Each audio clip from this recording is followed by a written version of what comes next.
నేను జనం కోసం బతికే మనిషిని, జనం డబ్బుల కోసం బతికే మనిషిని కాదు. వద్దు గురు, నా జోలి వద్దు. జగన్ గారు, నేను మళ్ళీ చెప్తున్నా, నాకు రాజకీయాలు వద్దు.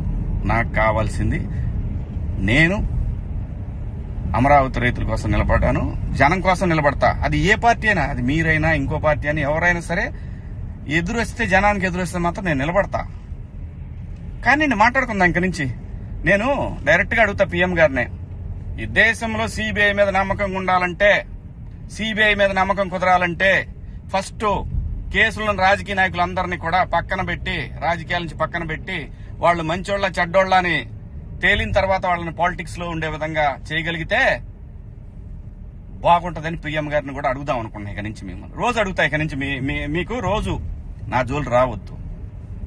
నేను నా బతుకు నేను బతుకుతున్నా, నిజాయితీగా బతుకుతున్నా. ఏ రాజకీయ పార్టీ దగ్గర పోయి చేయి జాపలా. మీరంటే భయపడతామా? ఏం చేస్తారు అబ్బాయి? మీ గవర్నమెంట్ ఉన్నప్పుడే ఏం చేయలేకపోయారు. నన్ను ఎందుకు చేయలేకపోయారు తెలుసా? పైన నేచర్ ఒకటి ఉందిరా అబ్బాయి. రప్ప ఇవన్నీ బాగుంటాయి వీడియోల్లోనూ వాటిలో చూసుకోవటానికిను ఎగేసుకొని మనం భుజాన రేపేదో జరుగుద్దని ఊహించుకుంటే. మనందరికంటే ప్రకృతి గొప్పదిరా అబ్బాయి, గుర్తుపెట్టుకోండి.